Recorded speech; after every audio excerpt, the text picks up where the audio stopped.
Shy. All government bụ ọlụ ọjọbọ. Ife a na-arụ gịnị bụ ọlụ ọjọbọ. Gbage ntị. Since ebuchara Ekehit, bụ Akwa Okuko, bụ onyeze, mechaa bụ nwoke kpụlara, bụ mmụọ mmiri afụla anya. Ozugbo ebusialụ ndị a, ibu ndị dibịa mechie. Kedu ife ọ na-ezi gị? O nwere ife dịka oke ite ka a na-achọ. O nwere ndị edela afafa achọla ịkpụrụ. Ọ mmadụ nọ somewhere na-eremote ndị a ga-akpụrụ na ndị a ga-arapụ. Ọrụ ka a na-arụ. The same thing now goes for ndị pastor.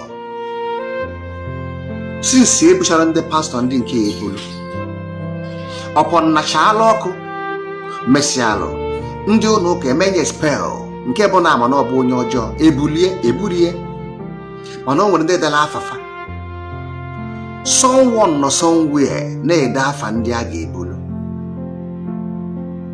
E nwere ndị reverend fada na-akụ akụ mpụ ya na-eme adịghị adị. Ha nwude nwunye mmadụ nkụpịa, ọ bụ na enwudelu ntatọ ndị afọ ebulufa nwere onye ebulu, mana ndị ebulu bụ ndị afọ edela afafa. Efu na gọọmenti nwere ndị nwe elu, onye ha chọrọ ha ewepụ, onye chọrọ ha hapụ. And o kwesịghị ịdị otu aha na be anyị bụ Anambra. Anambra bụ isi Igbo. We have to live by example. Others na ha mụrụ ife na anyị emewurie.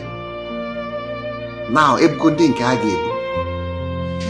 A na-ekwu na ọ ife afro n'ihu akwụkwọ ka eji eburu Akwa Okuko na ndị ọzọ. What of other dibe ndị ọzọ? Ọ bụ afọ ihe n'ihu akwụkwọ nke fa. Ọsọ Akwa Okuko na-anọ na Facebook. Ọsọ onyeze nọ na Facebook. Ọsọ Ekehit nọ na Facebook. Farịrị nne. Mana nke ndị ahụ emesaghị ya ma why?